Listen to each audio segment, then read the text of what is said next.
তো বন্ধুরা, এই যে আমার ডিম টোস্ট রেডি হয়ে গেছে। আমি নিয়ে চলে এসেছি, আর সঙ্গে গরম গরম দুধ চা, এলাচ দিয়ে দুধ চা বানিয়েছি। এই যে লাভলি দেখতে হয়েছে গো, লাভলি শট। তো এবার আমি ডিম টোস্ট বলে কথা না। হ্যাঁ, আর ডিম টোস্ট খেতে গেলেই কিন্তু এই কাঁটা চামচ দিয়ে খেতে হবে, তাহলে তুলতে ভালো লাগবে। আর সঙ্গেই চা আছে।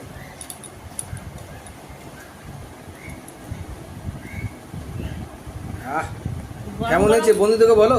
গরম গরম ডিম টোস্ট হেভি লাগছে। সকালবেলা মর্নিং ওয়াক থেকে এসে আর এইভাবে যদি এলাচ দিয়ে গরম গরম দুধ চা, কড়া করে মিষ্টি দিয়ে, আর সঙ্গে যদি এই রকম ডিম টোস্ট থাকে, একদম ফাটাফাটি জমে যাবে। এত দারুণ হয়েছে। ওপর দিয়ে আমি ভাজা জিরে গুঁড়ো দিয়েছিলাম, গোলমরিচ আর ভাজা জিরের গুঁড়ো, দারুণ লাগছে। তো বন্ধুরা, ভিডিওটা কেমন লাগলো? ভিডিওটা দেখবেন, দেখে এইভাবে ডিম টোস্ট করবেন। মুখ চুপড়ে চাটুর মধ্যে রুটিটা ফেলে দেবেন, আর হাতটা ধরে আমি তুলে নেবেন, হয়ে যাবে ডিম টোস্ট। খুন্তি লাগবে না, আমি কিন্তু খুন্তি নিইনি। আর চাটা কেমন হয়েছে? ও দুধ চা না, হুম। Heavy taste. তো কে কোথা থেকে দেখছেন আমাকে কমেন্ট করে বলবেন।